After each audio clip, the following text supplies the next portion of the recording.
Assalamualaikum warahmatullahi wabarakatuh. Perkenalkan, nama saya Anugrah Purbaning Tias, NIM 80 dari kelas PBSI 7B. Kali ini saya akan membahas mengenai kritik sastra. Yang pertama itu adalah hakikat kritik sastra. Jadi, kritik sastra itu merupakan cabang ilmu sastra yang berurusan dengan perumusan, klasifikasi, penerangan, dan penilaian karya-karya sastra. Dengan kata lain, kritik sastra ini berfungsi atau merupakan ilmu yang agar mengetahui baik buruknya suatu karya sastra. Lalu kritik sastra ini saling berhubungan dengan teori sastra dan sejarah sastra. Jadi dalam ketika akan menggunakan kritik sastra ini, kita memerlukan teori sastra dan sejarah sastra, seperti itu. Jadi mereka saling berhubungan. Materi selanjutnya adalah fungsi kritik sastra.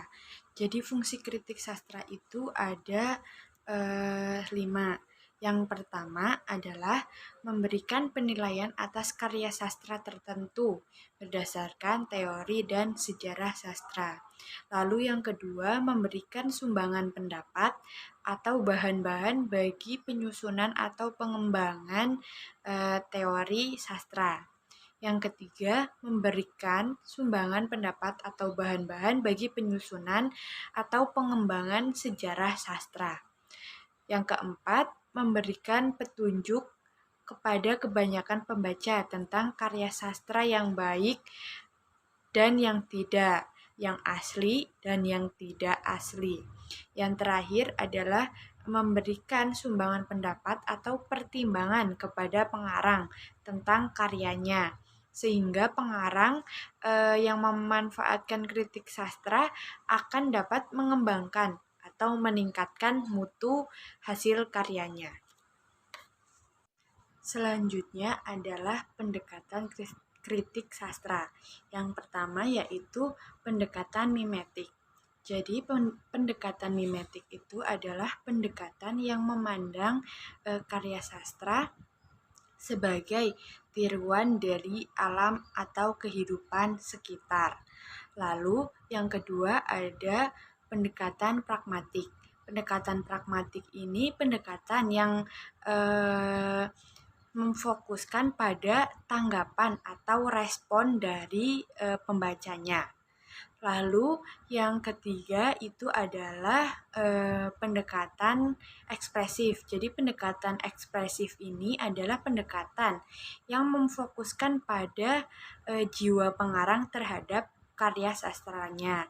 Atau dengan kata lain, pendekatan ekspresif ini sebagai bentuk ekspresi perasaan dari pengarangnya yang dituangkan ke dalam sebuah karya.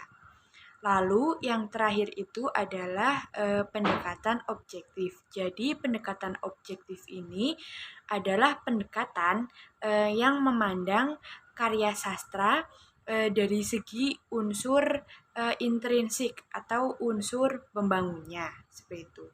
Lalu yang berkaitan dengan pendekatan ini, saya membuat sebuah artikel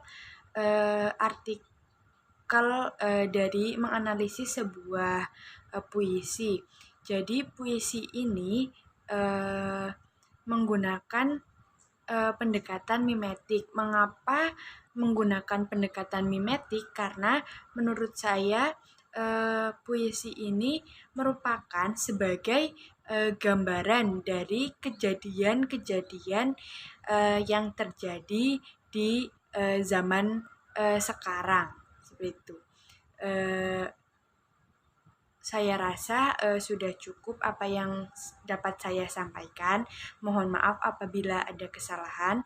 Wassalamualaikum warahmatullahi wabarakatuh.